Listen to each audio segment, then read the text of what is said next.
Okay, cool. Hey everyone, welcome to the call today. If you're just joining us, we are just getting started with our second week of the Team Hired Elite Performer Club, and you've got myself, Andy Arter. You've also got Tim Thompson over here on the Team Hired side. So we're excited to be with you guys today.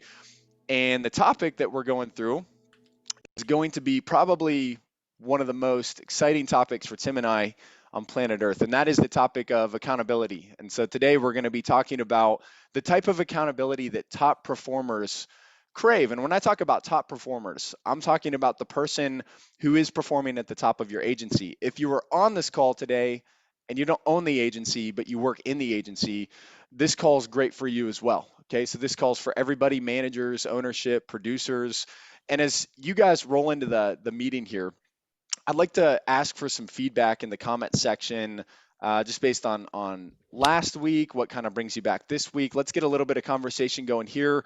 Also, if you can just put on here, just like we did last week, if you're calling in solo or if you're calling in with your entire team, would love to kind of understand you got your whole team or you've got yourself individually. Okay, here we go. Thank you guys so much. So we've got Chantel, you got your whole team. Awesome. Chantel's team, great to have you here with us today.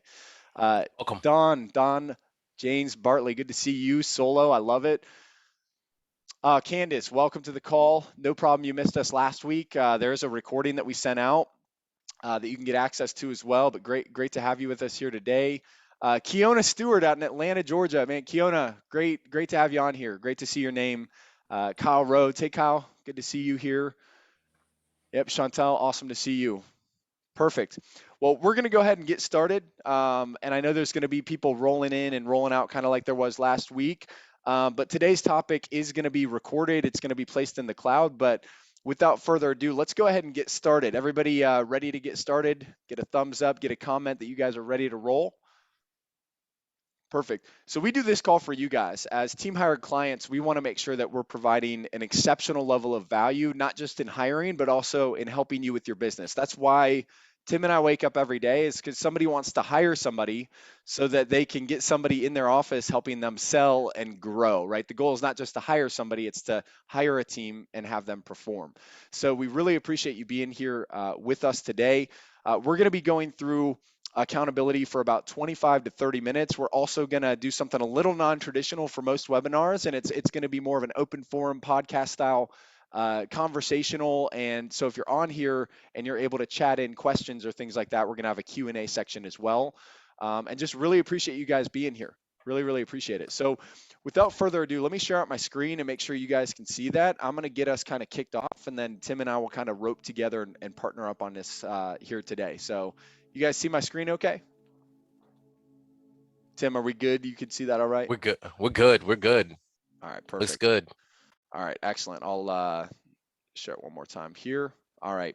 So accountability. Let's define accountability. Okay. For those of you on the call, let's define it. And whether you own an agency or you're on a team, it doesn't matter. We need to understand what we're talking about today. And here's a really nice definition that I found that I think sums it up really well. And I'm not going to read this verbatim, but if you guys read through this, you're going to see that accountability really comes down to whether or not you have control. And if you're an owner, it's whether you have control in your business. And if you're a salesperson or a service person or a manager, it's whether you have control over your pipeline and your income. Because without accountability, right, we're lacking any system in place that's a checks and balances that would say, hey, if we're not doing the things we should be doing, there's something that is a wall that will stop us and get us to correct that action. And so the word I really wanted to highlight here is liability. It's defined as the liability of the officials to give a satisfactory account of the exercise of powers. So basically, you are in control. You are in power. If you own the agency, it's your agency, it's your future, it's your legacy, it's your name on the door. So if you're not willing to exercise accountability, if you're not willing to have accountability in place to actually say, hey, I'm going to take control and, I expect X, Y, and Z. That's why I'm paying you. That's why I'm paying you, right? And if you don't do X, Y, and Z, we got things to talk about. If you don't have something like that in place, or you're too afraid to say something, right, or you just don't have accountability in general, it basically means that you're not putting anybody else at risk more so than yourself, right? You're the one that's the most liable. It's your business. Or if you're a producer on this call, because I know we got some teams on here, if you're not able to hold yourself accountable or tap into the accountability system at your agency, you're just leaving money on the table, because accountability is not about somebody being a bad guy. Accountability is not about you getting in trouble. Accountability is about everybody having an agreement that these are the actions that we all expect ourselves to do. And these are the reasons we're being paid. And if we do these things, we will be successful and we will make money, and we have a plan.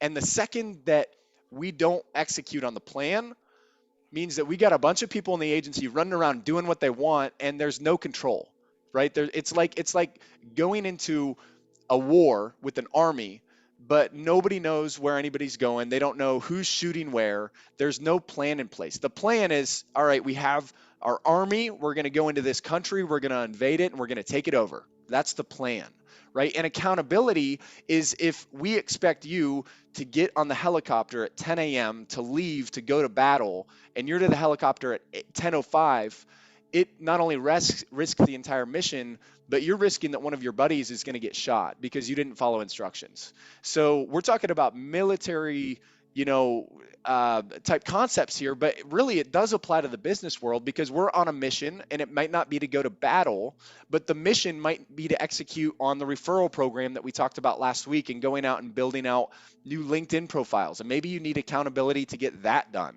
Accountability might be that you want your team to respond to leads within 5 minutes of them hitting the system, so you don't waste money on leads. You might be a producer on this call, and your level of accountability is that you are going to hold yourself accountable to write your goals down every day. And look, on all of this, if you don't execute on it, I don't think the world explodes. It's just stuff doesn't get done. And eventually that catches up to you. So now that we've kind of defined what is accountability, here's a few more consequences. Less accountability equals less control.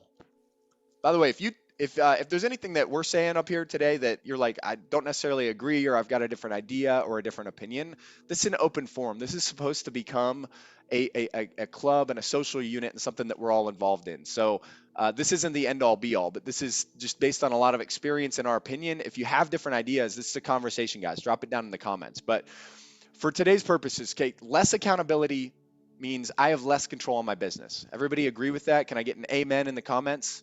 Less accountability equals less control. There's no scenario I know of where less accountability equals more control. Okay. The next is that when I lack control, I have less control in helping my clients, either selling them, resolving their problems, right? Accountability leaks into the service department as well. Less clients help means we make less money, and we help less people, and we have less impact. So obviously you guys are on the call today to figure out how to either get better at doing this or understand how to do this better. So let's talk about the ingredients of accountability. Okay. If you guys have pen, paper, this is the time to write this down, because I promise you what you're about to see, no matter what accountability system that you use, whether it's a pyramid of expectations or what we're going to be going through on today's call, if these ingredients are not in there, the cake is not getting baked. Like you need these things to get accountability to work. And the first one of those is expectations. Tim, what's the first major expectation that you remember that your parents gave you in life? Just like a duty and expectation that you were expected to fulfill in the household, Uh, Man, I mean, or a teacher, or anybody. I guess one of the things that stick out is treat people the way you want to be treated.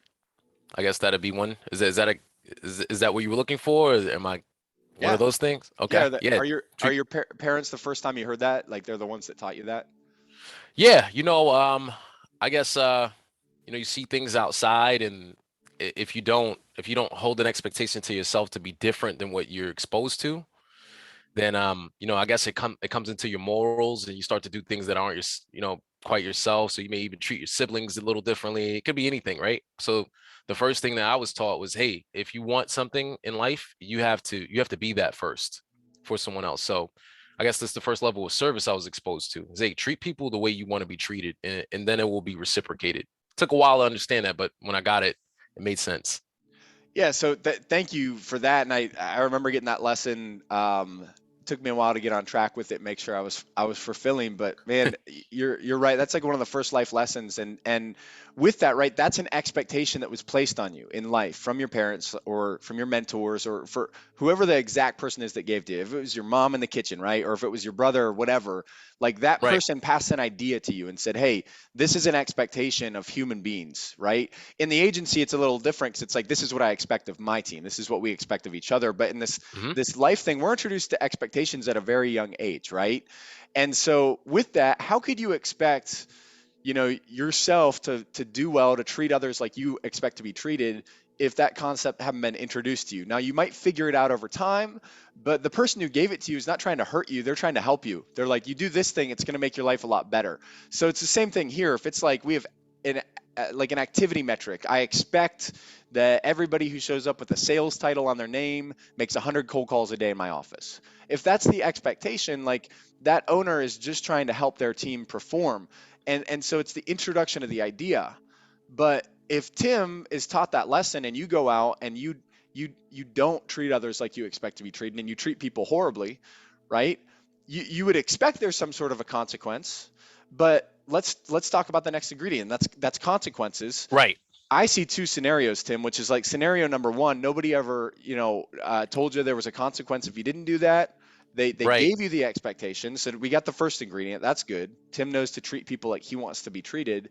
But then you don't, you treat somebody poorly and you got a leader come in and spank you, and they're Right. like, at the end of the day, we've basically set an expectation on you, but the consequence came out of left field because nobody ever told you you were going to get spanked if you didn't do this. They just said it was a good idea to do it. And so we see this a lot in agencies where an agency owner will set an expectation for the number of calls per day or when somebody should show up to work or how they should treat their customer, but then no consequence has been set. So what I find is if you are missing the second ingredient, you've set an expectation either with yourself or with your team, but you don't have a consequence, there's one of two scenarios. Either A, you administer a consequence on that person and they're confused. They're just Right. confused because they're like, where did that come from? Or B, you don't do anything. So you're like, well, what am I going to do? Like, I didn't tell them that I would do anything. And so I'm just going to let it go. And I actually find that one to be the most common. I don't know about you Yep. guys in comments, but I find a lot more agencies struggle with that than I do the latter. I would rather have an agency actually that would jump to the consequence without giving it because at least their team's like, oh, they have control over their ship. Although the best way to do it would be to set the expectation and then set the consequence and say, hey, before any of this ever happens, let's just prevent it in the first place. Here's what I expect of you. And if you don't meet, match, do everything in your effort and your power to meet that expectation, there's a consequence. And it doesn't have to be you're fired, right? And if I'm holding myself accountable, producers on this call, when you're holding yourself accountable, you don't have to beat yourself up and say, well, I'm going to go run 20 miles until I'm sick in the stomach and just come up with some crazy punishment for yourself. But it's like, Right. what are you going to do to make sure it hurts enough so you don't do it again? And accountability gets mixed up with incentives all the time. Mm. My wife's a social worker for a living, works with kids, and I talk to a lot of agents, and it's like, well, yeah, but I want to incentivize good behavior. You already did. You're offering $10,000 to $50,000 a year in commissions on the line as a percentage when they produce. And by the way, the accountability, the expectation is to help them hit that goal in the first place. See, when Tim and I miss a target or an expectation with our owner Dave, Dave doesn't like come in and like hound us or like I'm gonna fire you. Right. Dave says, I hate to see you missing your goals. I hate to see you not hitting your income targets. I don't want to let you down. How can I help you get back on track? Because we all expect that you can do this amount of activity or this amount of work. Is there anything getting in the way? So I just want you guys to start to take some mental notes here on the attitude from ownership that we've been able to experience in previous roles plus this role, is that this consequence thing is so much easier if you include it at the beginning. So what we got so far: set an expectation, set a consequence. It should be very clear. If you don't meet this expectation, here's the consequence. The third, and this one is missing a lot, is enforcement. And Mm. the enforcement piece is one that I'd like a little bit of audience participation, group participation here on enforcement. I'd love if there's somebody watching this right now who's struggled with this in the past, somebody who's maybe been afraid to speak up or enforce the consequences you've set up with your team. And somebody who's overcome that. And I'd love to see in the comments some feedback from you guys uh, on what makes it work for you, right? And I see these examples, by the way, guys. Kyle, example of consequences, verbal warning, written warning. Yeah, so we're going to go through those in just a second in terms of a strike system, but both verbal and written warnings, great things to use as consequences. Don't get their bonus, Candace. Good consequence, right? That's pretty incentivizing that if I don't do X, Y, and Z, I don't get my bonus. That's a good Ah, one. Andy, Um, read that in the chat. That's actually really good. So Candace, it's uncomfortable. It is. So what they would quit and be scared of you. So yeah, and that's I mean that's why companies like us exist. It's why people put a lot of focus in hiring is that I right. can't actually have accountability if I'm understaffed or if I'm on the edge of being understaffed. So making sure that you do have enough people in place. This isn't a plug at all. We're not here to plug Team Hired, but I mean at the end of the day, like you're right. If there are a lot of agencies we talk to every day that are like, I would love to get rid of this person. To be honest with you, we're beyond consequences. Like Right. we're on our like fifth notice, They but have I to go. can't because I don't have somebody to like fill the hole. So yeah, I mean that definitely goes back to staffing, recruiting, hiring, always having somebody on deck, even if that means you hire a couple telemarketers and they're sort of learning the ropes and getting paid 12 bucks an hour to make calls. Maybe you have a bench of people that way, Candace, so that there's always that person who's ready to step up, that's hungry. You don't need to be held hostage in your business. There's no person that I can think of that deserves uh, to not follow through with your expectations and then cost you and your family your future business and your legacy, because they're probably just needing to find somewhere else where they can get committed to, right? So good point though. Thank you guys for the participation. So enforcement, Candace, to your point, to everybody else here, if you struggle with it, I think that's one thing we could pinpoint, Tim, obviously, is like, well, if I'm understaffed or near understaffed, I'm afraid to speak up to my team because they'll quit on me and then I can't hit my production numbers. So you never Yeah. want to be in that position. That's staffing and recruiting at its finest, but also respect. Like, anybody ever watch Bar Rescue? Oh yeah, yeah. John. We met John. Remember he You did came meet John. Yeah, we met yeah, he John. came into the office. So in comments, anybody watch Bar Rescue? Am I the only freak that lays up at night and does work on my phone and has Bar I Rescue love running in the background? So John will come into a restaurant and he'll say, "Get control of your kitchen, get control of your team, get control, get control." And if you don't have the gumption right now to do that, you're like, "I know the expectations, I know the consequences, I just don't have it in me." You need a friend. You need somebody who can meet with you for coffee. Go find the person who's doing a $20 million a year agency who did it organically. Go talk to them about accountability. Seriously, like if you sat with our founder Dave, who went out starting to scratch Allstate, grew it to about 20 million a year in revenue, Dave would bring up in conversation that, look, you don't have to be the bad guy, but you just need non-negotiables in your business. Like Yeah. we can't negotiate with like lack of performance. And if my expectations are a positive attitude and activity and a certain treatment of our customers, just think about it this way: every time you're not enforcing a consequence, you're hurting not only yourself, but you're hurting everybody else on the team that wants to do the right thing. And they're looking for you to be a leader and step up and enforce that thing so that, number one, everybody on the team knows it's real. They're like, ooh, wow. So if I don't do that, like stuff is real. And Tim and I worked in an office down in Miami, Florida. We don't even have to bring up the name necessarily, but we work for a major national sales trainer, and like their form of a consequence escalated pretty quickly to you being in the parking lot with a box full of your things. And I could tell you that for everybody else on the team, we love that. We love that. As much as it stunk to see somebody walk out the front door, like what I loved is that they would enforce it. And so it got your younger people to think twice about doing the wrong thing. Right. And number two, you just saw that you worked for some leaders that had a system in place that, heck or high water, they weren't going to let anybody get in the way of the goals of a company. So they're like, if you're on board, you're going to make a lot of money, and if you're not on board, we'll write you a recommendation letter. You can go work somewhere else. But if you're not on board with these expectations, sorry, that's our plan. That's how we're running our business. And if you don't like it, it's cool. We get it. And so again, like it goes back to the staffing thing as well, but that's not a plug.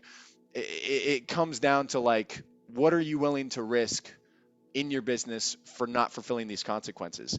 And we're going to cover this in a second on this enforcement thing, because it's a little bit of a gray area, Tim, I think, to talk about like the person on Totally. this call today that's like, I don't want to speak up to my team. So we'll get back into that. But Right, right. these three ingredients equal accountability, okay? And our tools for accountability. Guys, I'm moving fast because last week we went an hour and 20 minutes, and that's not respectful of a top performers club's time. So we're trying to move fast here, and we'll get into Q&A and dive into all this stuff. But want to give you guys some real good content here. And when you look at tools, how many of you have seen like the pyramid method out there in comments?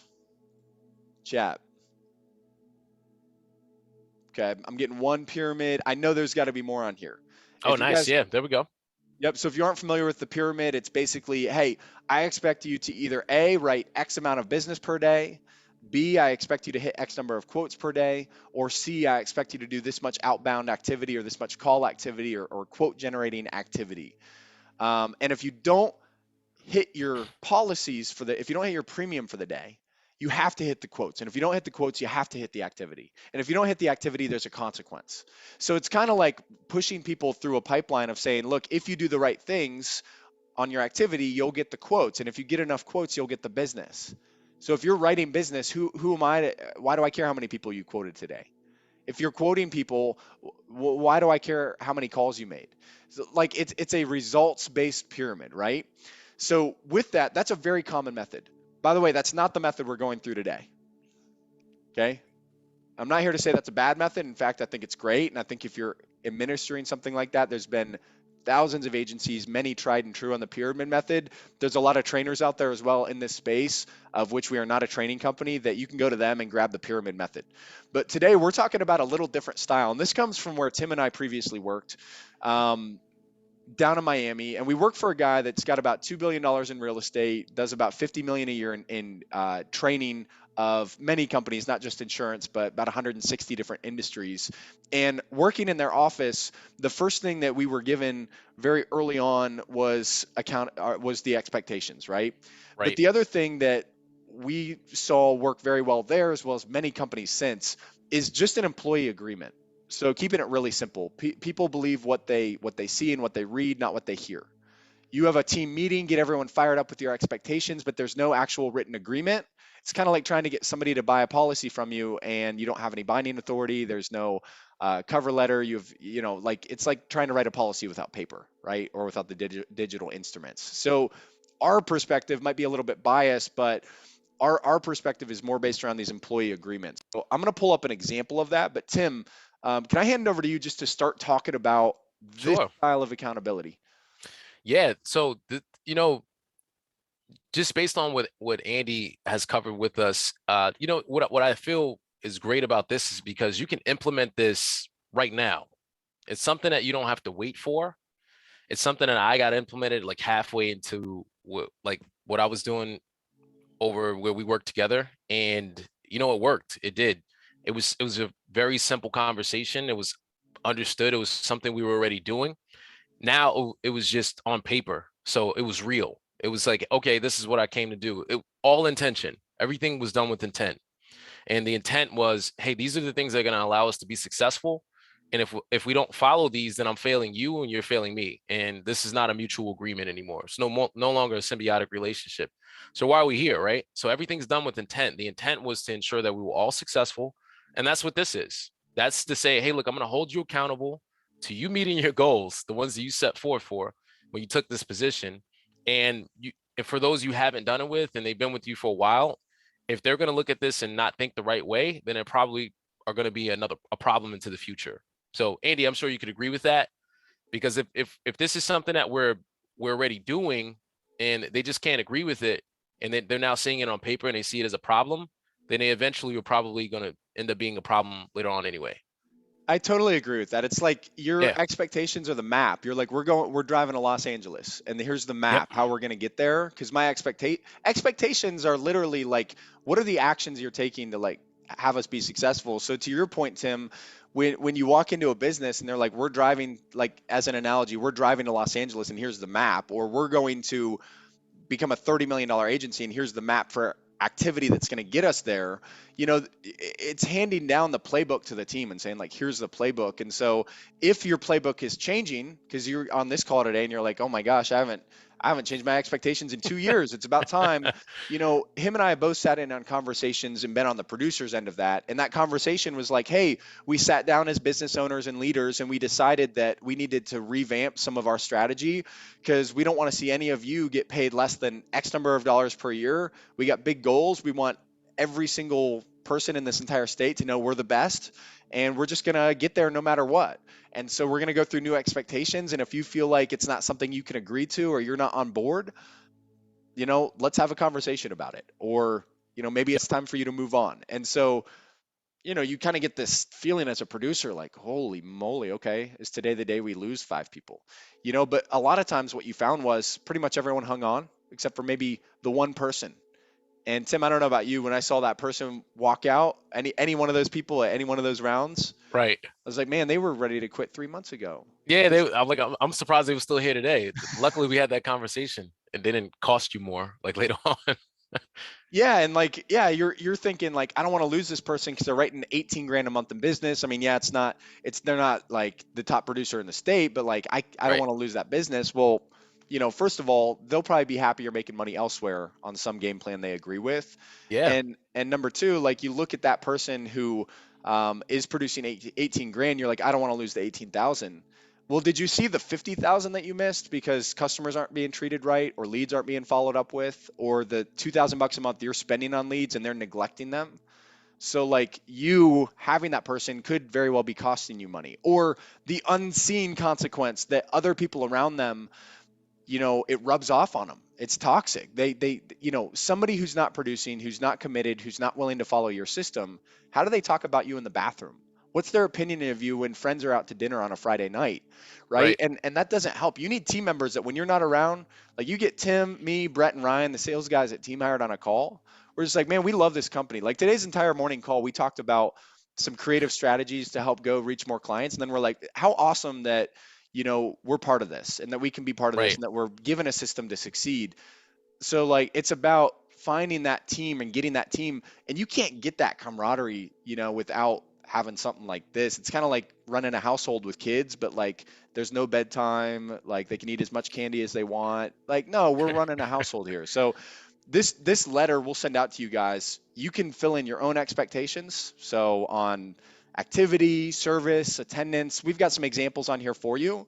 But then you've got a strike system, and the strike system says, hey, the first strike is the least severe, right? Maybe a warning and a meeting with your manager to discuss a remedy to the issue. And then maybe it's a write-up. And then maybe it's no inbound leads for a week and a week unpaid time. And then it's termination, right? And you can change the severity of these or what you're doing. But if there was a time for a refresh in a webinar, about 30 minutes in, right now is the moment. So deep breath, grab some coffee, because here's the big one, okay? For those of you on the phone call today that don't know how to have that meeting with the manager discussion, probably aren't going to have that meeting with the manager discussion. So when we talk about enforcement, like if I go back to the other presentation, we talk about one of the 3 ingredients is expectation, consequence, and I got to enforce it or it doesn't matter. This is the enforcement piece. And for those of you that are like, I'm afraid because I don't want to lose the person, right? I think there's a chance they're going to stick around and do well or whatever. It's really more of a mindset shift that you're their coach and mentor before you're their boss. So it's the fact that if you can shift your attitude that I don't have employees, I have team members. I don't even have team members. I have colleagues. I want them to invest in real estate with me someday. I want them to help me start my own agency someday, start another agency. Like when you can get that attitude towards your team of, yeah, they're 20 years less experienced in insurance than I am. Yeah, they had a rough month last month. Yeah, they haven't hit their expectations, but let me rewind the clock all the way back to when I was their age and let me look at their runway. Why do I have them on my team in the first place? Why did I hire them? Because they have potential. I hired them because their attitude. I hired them because I think they got the right skill sets. And as long as they still want to be here, it's my job to help them succeed. And Mm. so you don't have to be a dictator if you don't want to be a dictator. Like come into a warning or meeting with manager discussion, a first strike with a helping hand. Like the director that I worked for in a previous role that I first experienced the system with would sit down with me and say, all right, Andy, so the reason that we're here today is because 2 months ago we sat down and agreed that, this was the activity level that you would need to hit in order to hit your goals. I want to be like, listen to this language. This was the activity that we agreed on to help you hit your goals. I've noticed that over the past week, you've come in and put in about half the activity level in. I see the rest of the team has put in the regular activity, so I'm going to assume there's not a problem with the CRM and not a problem with the leads. What I want to do is figure out, number one, what the root cause is, and number two, I want to solve it as quickly as possible. So is that your understanding of why we're here today? Like, yeah, that's why, yes. And I'm sorry, and I'm trying my best, and I want to get this right. It's been tough at home, and blah. Now I can start talking to this guy because he's like, I'm here to help you, and we agreed on this. And by the way, if I don't agree with him anymore, if I change my own expectations, and that's why I got a problem with this, I know you said make 80 calls a day, but man, I sold 100 grand in business last month, right? We're going to talk about that in a second. What do you do with the person who does perform that isn't quite hitting the mark, or they're not being a good example for the rest of the team? So we'll touch on that. But before we get there, I'd like to open up questions on this, or ideas. Candace said it spreads like wildfire. You're absolutely right about that. For those of you on this call, first of all, how many of you are still like, how many of you are with us watching, participating in this versus like, I get it. Some of you might be in another call right now or doing spreadsheets. Who knows? You might be eating lunch. How many are with us still? Angie, Michael here, Chantel here. Good to have you guys. We got Don, we got Kiana. Great activity. Okay. Cool. Michael, Terry. All right. So for those of you that are still with us, okay, how many of you use some sort of a written or formal agreement with your team on accountability versus just do it verbally? It's just something that people are supposed to know, or it's in their employee handbook. How many of you have an actual hard copy in place? You do now. That'd be hilarious if you meant literally now, as of 10 minutes ago, but I'm sure you meant prior to this call. Verbally, employee handbook. Yeah, so so on this one, I think that one of the important keys to this tool is that it is a standalone document. It's not part of an employee document. Angie, each month, thank you. That's amazing. Mm-hmm. So each and every single month, okay? Good. Okay, so if nobody has questions on the employee agreement side of things, what Tim and I were talking about is no matter how much of this stuff you have in place, the perfect document, the perfect this, the perfect that, I think it's the stuff that's not on paper that we need to talk about. That's the real world situation to make, to actually get this to work for you. So you got, a employee agreement in place. But then it's like, how do you also make sure that your team's got freedom to be entrepreneurial and freedom to not feel like you're a dictator and freedom to not feel micromanaged or to just not be micromanaged, right? Right. So I'm going to put aside real quick, Tim, like the Michael Jordans of the world, and let's just talk about for most of the team, most of the time in most agencies, how to actually administer this in a way that people feel good about it. They're like, this is in my best interest. And I think one of the first ways to start with that is always tying expectations with goals. 100%. Every 100%. Single time. Tim, you want to talk about that a little bit? We can kind of dig into goal setting and how that even, like, why are we talking about goals on an accountability call? Thanks for that. Man, it brings me back to when we first started with it. When you're really clear on what your goals are and there's a way to reach them and you have someone who's there to help you and hold you accountable, just like you are for me and I am for you, things are different. You don't take things personally. And I believe that that's where the uncomfortability comes from, is when we're not really sure if it's going to be personal. So I'm sure anything that I say, even if crazy it would sound, you would know if it was personal or not. And it's just having that conversation with you off topic, from other things when we talk, it's like, this is what we're looking to accomplish, and it's always headed towards that direction. Whichever way that we decide that we want to take our conversation, it's always going into that direction. And it's always like, hey, like, what do I need to do? What am I not doing in order to help you get there? Are we having a good week? Are we reaching where we are? Like, here's our team goal. Here's a personal goal. Like, what do I need to do in order to help you get there? And you've implemented those things. So now, like, the expectation is I'm supposed to be holding on my end of the bargain so that I can be successful, so that you can be successful. And you're doing the same thing for me. So if I'm not doing what I'm supposed to do, essentially, I'm not being a good friend. I'm not being a good teammate. And it's like I'm taking accountability on myself. And for those who we don't get that yet. I mean, I guess that's where we're headed. And hopefully I answered that question. Did I hit it? And then you can Yeah, take it from no, there. yeah, I just kind of wanted to talk about it and anything you guys think in the comments as well. Yeah. And by the way, guys, for those of you on here today, we might be experimenting the next week or two here with more of a roundtable sort of a deal where you can cameo in and drop in. So I'm really hoping Yeah. to get some of you on video and in here talking about your agencies too. Just so it's more conversational than it is just us talking at you guys. But Tim, to like your point, it's that like that's the big difference, right? Is that if you've got team members holding themselves accountable to each other before you have to even go back to an employee agreement, like that's what you're looking for, is to create a culture of excellence, a culture where people do want to work together, people expect greatness from each other. And like, on our end over here at Team Hired, we've got a chat all day long going on. I'm sure a lot of you have a chat, and it's important to have a leader in there or somebody who can stoke the fire. It's tough when Yep. it's 2 in the afternoon to hit some of your goals. Like, man, I'd love to hit my call metrics today, but I'm tired. But when you've got a leader or a manager or just the most fired up person in the room who's the hype man or hype woman in there on the chat, it's like people can be on a call selling a policy and they get a chat that's like, hey guys, we're only 5,000 away from the daily goal. Who's got the next deal? And then you got this guy coming in, I got it, I got it. And so I'm sitting here going, I want to beat him. Like, Right. Right. he's got it, I've got it too. And so it's like that competitive nature comes out as well as just the team effort of like, let's hit this target. So it's like, to your point, Tim, why are we doing this? And we're doing it together. And the second that you feel like somebody on your team is not with you, I mean, would you ride into battle with somebody that you thought that you're going to get friendly fire from? I Ah, wouldn't. man. I leave Yeah, them back at that's the base. right. Tied up. Mission might be tougher without you, but I'm not getting killed today.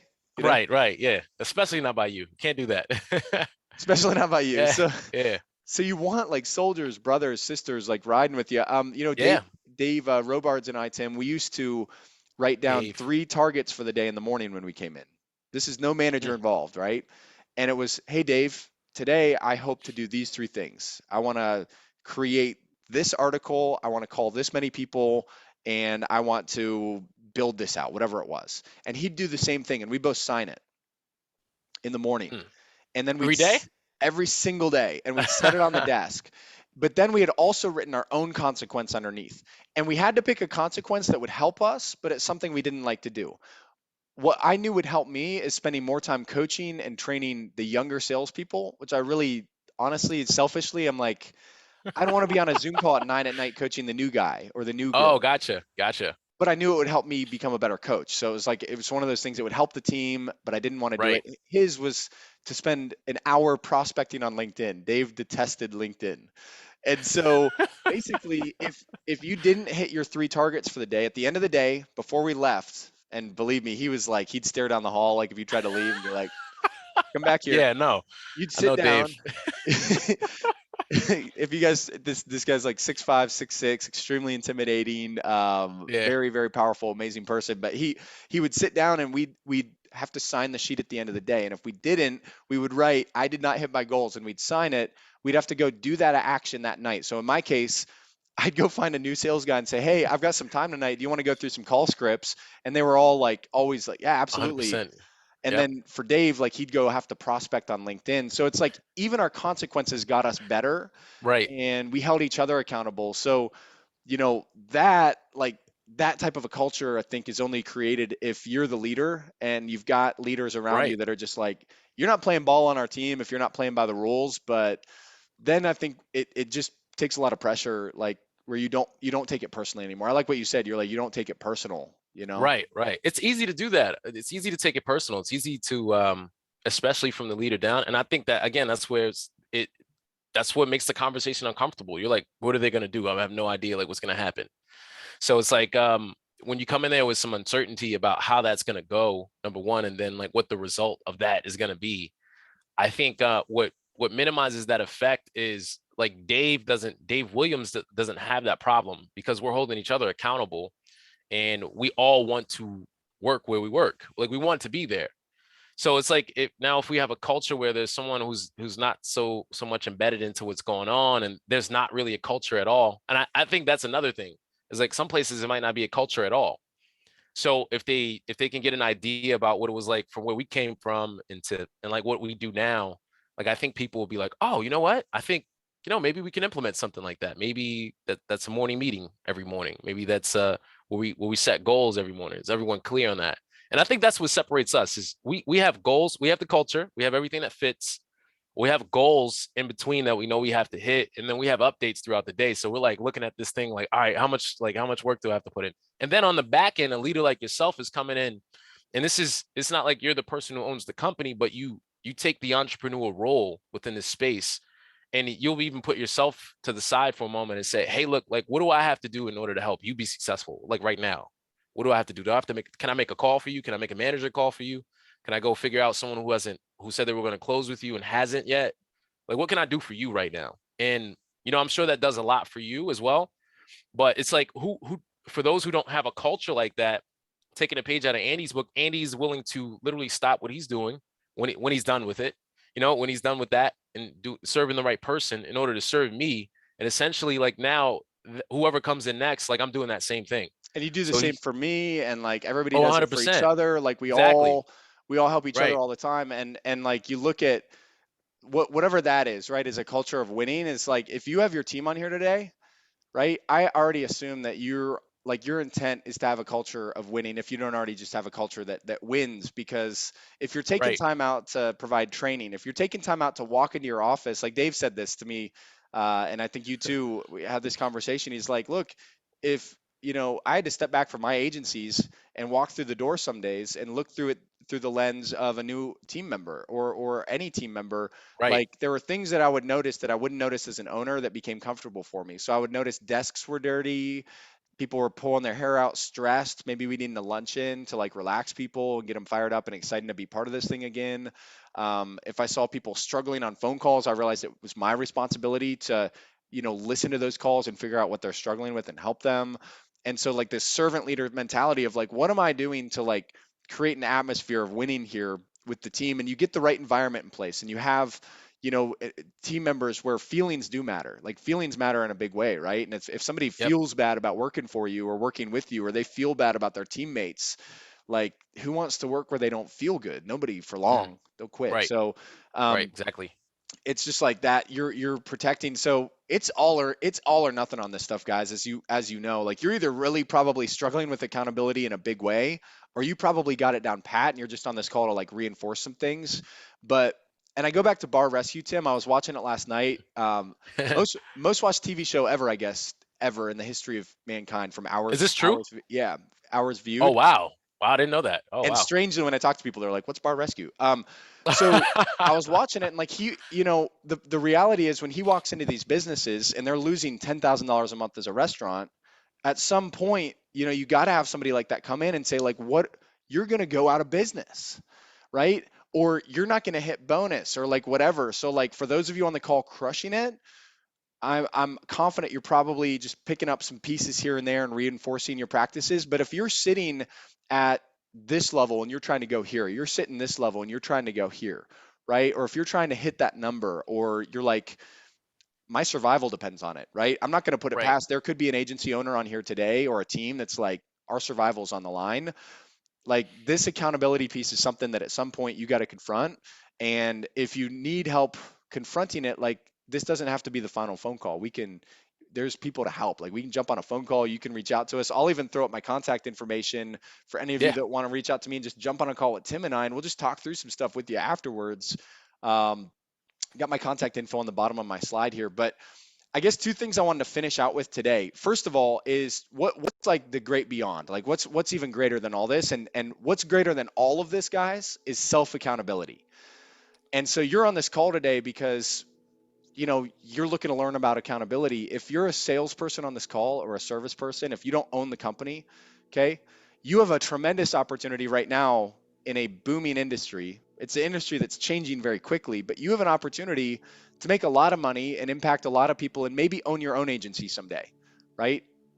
And in order to get there, like you really need to figure out the self accountability thing where you don't need an employee agreement, where the employee agreement is the bare minimum. Of course, I'll do that, but beyond that, I got goals. And so when Tim's talking about like big goals, targets, if you're sitting at the agency going, I do have big goals, I have big dreams, I got nobody ever has to motivate me. I want to hit that level, but you're just not quite cracking the code. I want to pull up a slide that had me rocking my boots a little bit. This man right here, we all know him, made $93 million during his NBA career as the only Michael Jordan to ever exist. Beyond that, he made another 2.5 some billion post NBA career, business deals, branding. Okay. You see a lot of guys, I mean, hard to find anybody that plays like Michael, but you see a lot of athletes come in, have a pretty good career, and then never do anything with themselves. And then you got Michael, one of the greatest of all time, who from Tim and I, because Tim and I have spent some time with Tim Grover and seen him at events, and Tim was one of Michael's key coaches throughout his career. And Tim's like, this guy was at practice before anyone. He stayed late. He had a tremendous case of the flu and played through a game with a horrible flu, like about to throw up the whole game. He just put it up. He showed up. Most players, I'm sick, I'm out for a week. He showed up. There were stories that, I'm sure we've all heard about Michael Jordan where we just sit back and go, what in the world? Like my first encounter with a great athlete is I swam in high school, and there's this kid named Austin Staub, and Austin Staub set the national record. He tied the national record for the 100 butterfly ever in high school, and went on to Stanford to swim. Lost a family member or something crazy and ended up dropping out of the Olympic trials, unfortunately. But he was one of the lead swimmers for Stanford. So I'm in high school as a casual swimmer. I swim against this kid. He blows everybody else out of the water. Like, just unbelievable. People are running like minute and 5 second times. This kid's on like 42 seconds. You're just sitting back going. So my coach brought me over to his coaches and said, hey, this is one of my younger swimmers, Andy. He really wants to get better. I wanted to bring him over to see what you guys think of Austin and what he does that separates him. And they said nothing. Austin did it on himself. Austin shows up. He'll be at the pool an hour or two. He asked us for keys at the beginning of the season when he first started. Wow. He's there on weekends. If he does bad in practice, he stays late almost to the point that he's like throwing up in the pool, working out. And that was the moment at like 16 years old when I was like, wow, this dude, like, I don't want to get out of bed in the morning. He's there 2 hours early. So for those of you on the call who aren't the agency owner, or actually this would certainly apply to you agency owners who are competing against many thousands of other agencies. If you're looking at the guy or girl in your local market who's doing the 20, 30 million a year and you want to be that person, and I understand not all of you want to be that person, right? This is the Elite Performer Club, so welcome. If you want to be that person, like, you're just never going to get there if you need somebody on your shoulder all the time checking in on you. Like, I've had to have this moment where I still need accountability, and I'm aware of it. And I got to check in with you, Tim, and say, like, am I doing the right things? I got to check in with Dave and say, like, what do you notice in what I'm doing that is broken that I need to fix? But there's a point when you transcend to where you don't need that anymore. And I think it really rolls down to the targets and goals. Like, there's no way he accidentally stumbled into $2.6 billion and has one of the most prolific athletic careers of all time. Dude has some crazy, crazy goals. And I think if you start digging in on any amazing professional that's crushed it, Jeff Bezos, I heard the other day with one of his original partners, told the guy on an original $50,000 investment, I'm going to be worth $100 billion someday. At the time, there weren't even $100 billion companies. And the guy's like, what are you talking about? And he's like, I'm going to build a bookstore out of my garage, and then it's going to grow into online retail. Like, Jeff Bezos, just to be very clear, told a guy during seed investments from his garage that he was going to be a $100 billion man. So it's like, when you pair up $100 billion in goals, did Jeff Bezos have to ask anybody to figure out the problems that he had to solve early on, or to show up on time, or to follow through with the right activity? No, because then it wasn't about, I'm going to get in trouble. It wasn't about, I'm going to fall short of my leader's goals. He was the leader. And it was like, I'm just not going to hit my goals. So I think for those of you on the call that are like, oh, my boss pulled me into an accountability call, your head's in the wrong spot if you feel that way right now. And my head's in the wrong spot 5 days out of the week, just to be clear, and I got to fix it. So I'm here to like say, Tim and I are peers. We're not agency owners. Like, if you feel that way today, then it's probably because you've been doing something that you shouldn't be doing, or not fulfilling something, or you just know that you have better potential. And for whatever reason, your goals are bigger than what your actions are right now. And you know that deep down. You're like, my actions do not reach my goals. So don't think it's such a bad thing if your owner wants to sit down with you and go through an accountability agreement or reset expectations, because all they're trying to do is say, hey, I don't think you're hitting your goals right now. And here's some activities and actions that I know from past experience are going to get you to your goals. And if you can't do these things, then I'm letting you down, and there's no way that I can ethically employ you. So let's figure it out together. Does that make sense? Like to summarize this whole thing into one sentence, that's the attitude towards your team. That's the attitude with your team.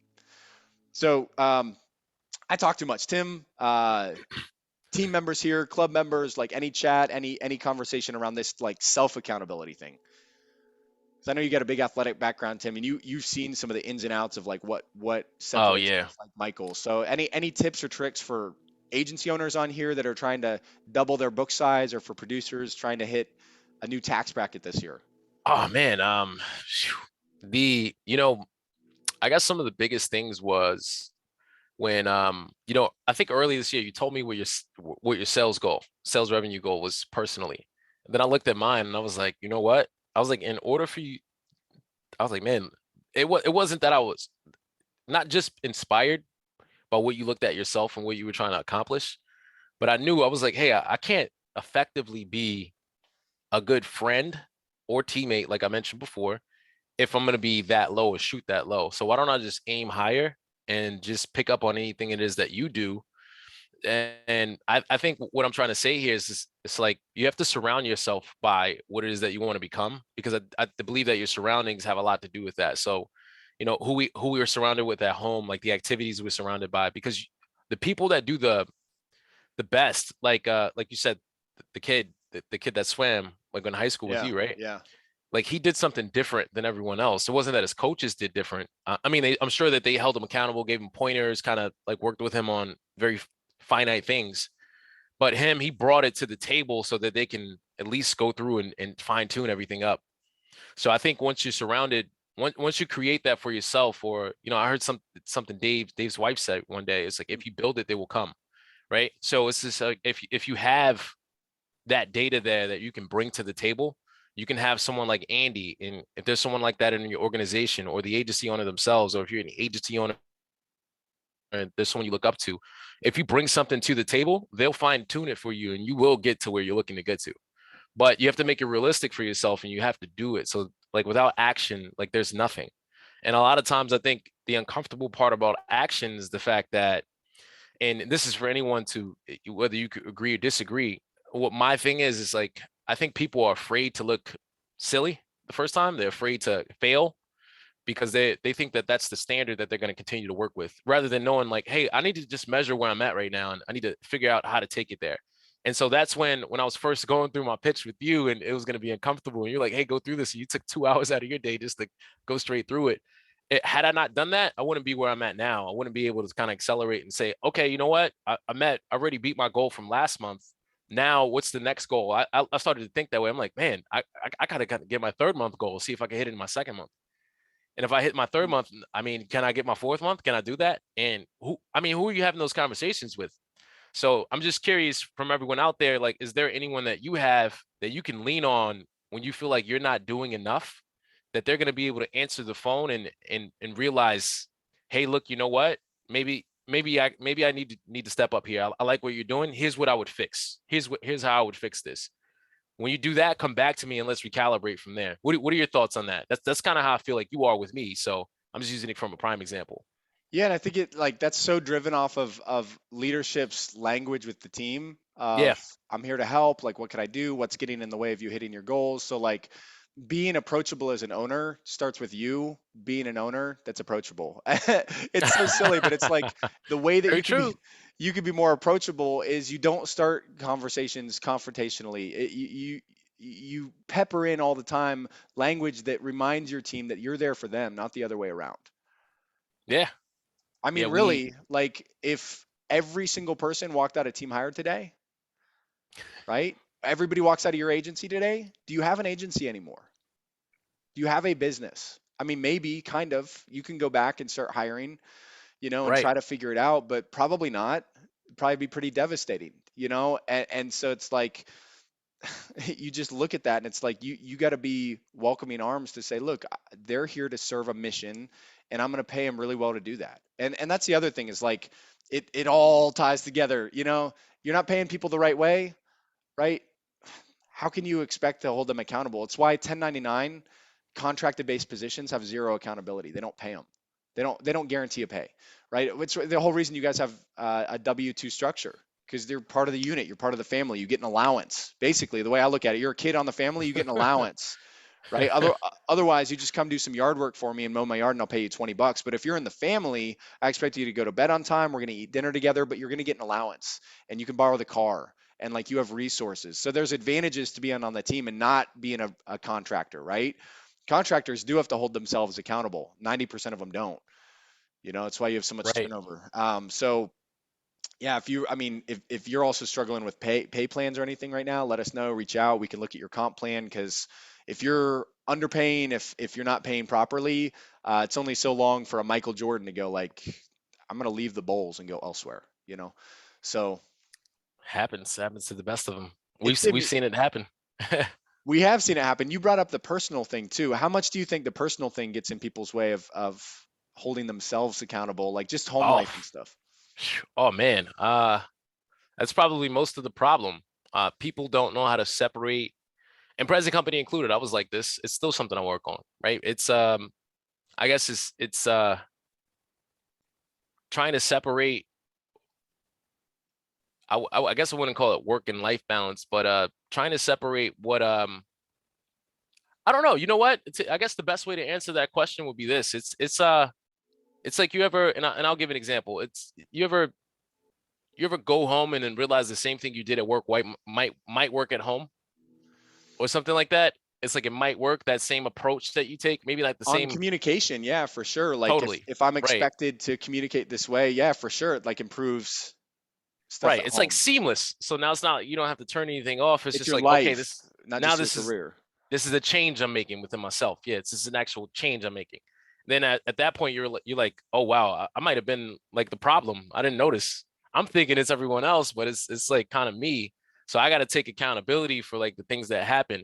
And I guess that goes also back to being responsible for your success as well as your failures too. I think those they want the success but aren't responsible for it. They don't feel responsible for it. It's like trying to just hit the lotto rather than trying to work for it. It's the same thing. Yeah. Yeah, I like don't if you know. want to get paid like an owner, you got to act like an owner. Like one of the best Right. pieces of advice I got in a 90-day review call was, Andy, you want to become a millionaire someday, but you don't act like a millionaire. I was like, what? They're like, well, if you got to become the millionaire before you get the $1 million. So how does a million or a multimillionaire operate, right? What time do they wake up? What newspaper are they reading in the morning? What data are they operating off of? Who are their Yeah. friends? How long are their meetings? How do they spend their time when they've got spare time? Like all of those things go into place, and that the personal thing, you're right. Like if you don't have a household that's supporting you, like you got to take responsibility. It's not your wife or husband's fault. It's not your kid's fault. Like the problem is you got married and then you decided that you'd be a different person 4 years from now than the person they married, and they might need some catching up to your big goals and plans of going out and taking over the world, because there's going to be some sacrifices. We all know that. Right. Even if you don't Right. want there to be, like you want to hit a certain target and you schedule out the calls to do it and you're home late, like if your family's not on board with that, man, how long do you do that? You do that for 2 nights, you stop doing it, and then all of a sudden, like your boss is like, but you've been doing this and now you stopped. Why? Because they don't know what's going on at home. So like, if you need help, like get help. But more importantly, agency owners, like this is why you need to be approachable in these meetings. If you see somebody on your team who's wavering, don't assume the worst of them. Assume they're going through something and they would love a friend and they love help. And you're the last person they expect to get that help from, by the way. You're the one they're afraid of. Flip Right. the script on that. You should be the one that they run to when they're struggling. How much would you love for a producer to call you and be like, or walk up to your office, you know what? I'm kind of having an off month and I don't know what I'm doing wrong. Can you help me? Or, you know what? I'm having a hard time hitting my call metrics. I feel like the service work is so great, right? Cool. Like, but if you're not approachable, your team isn't going to ask you for help.